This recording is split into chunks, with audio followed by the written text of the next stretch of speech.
the Minolta X700, and I'll show you one by one. So this is the body condition. You can see that the mirror inside is very clean. See?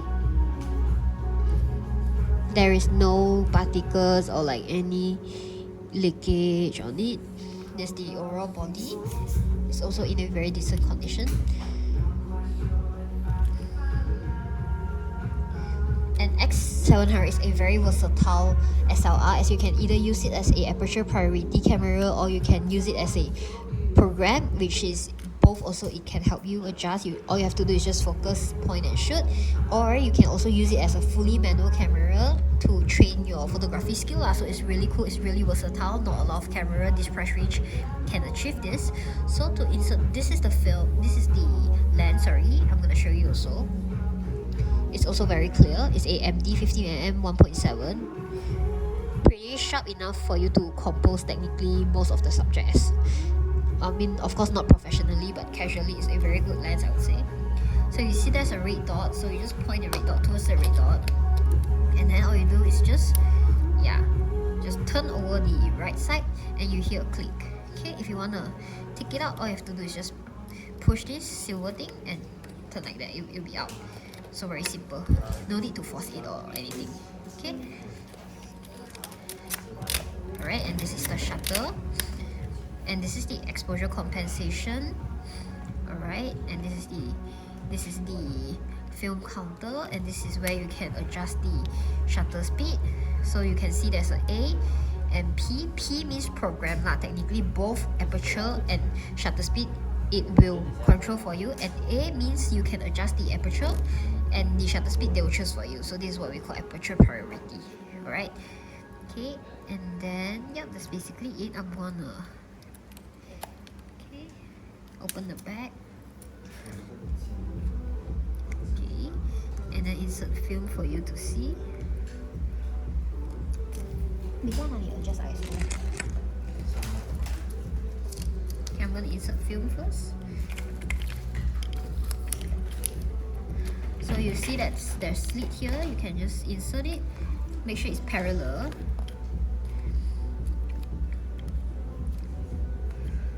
Close the back. You can line it. You see that the film counter will keep moving as well. You insert down. 这样都有没有 insert down？ 你看这边有没有红色？这样了解一下。 So if this thing here didn't show any red color, it means you didn't insert properly like that. So you have to insert it again. Because I'm using a dummy film so the tip here is a bit chacha. So if you're using a new film, there should be no problem with inserting the film because I'm using a dummy film. Okay.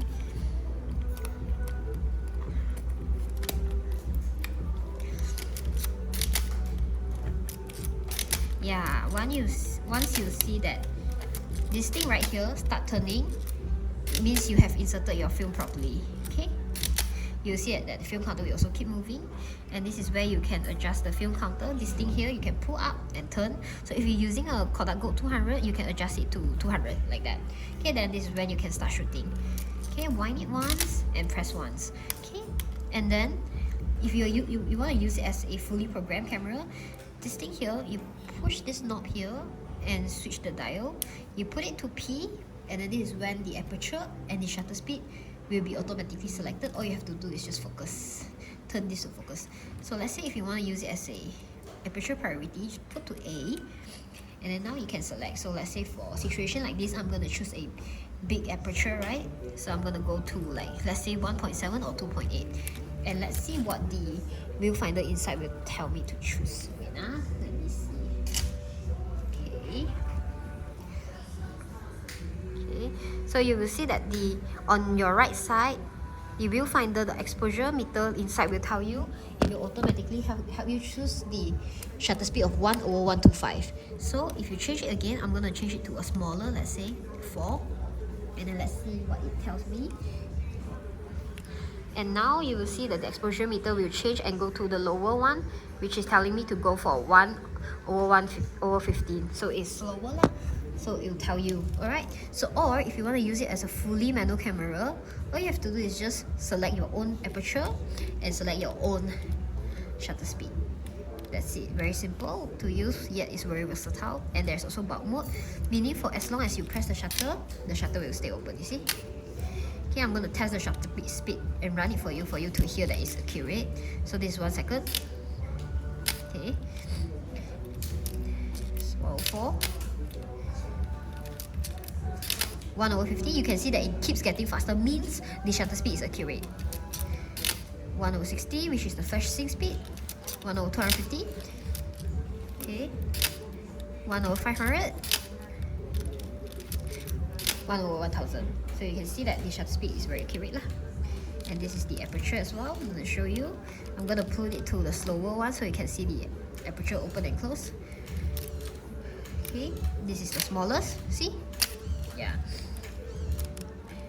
This is slightly bigger. See? And now I'm going to go for the biggest. Yeah. Wait, okay. See? So, yep. So that's pretty much it, and this is the exposure compensation. If you want to adjust, if you want to make your subject brighter or dimmer, you can do so as well. And this is for you to attach a flash if needed. And to rewind, just press this thing right here, following the arrow, which is here. So you just rewind until you don't feel any more tension, like that. When you don't feel any more tension, you can open the back and take the film out to be developed. That's it. Thank you.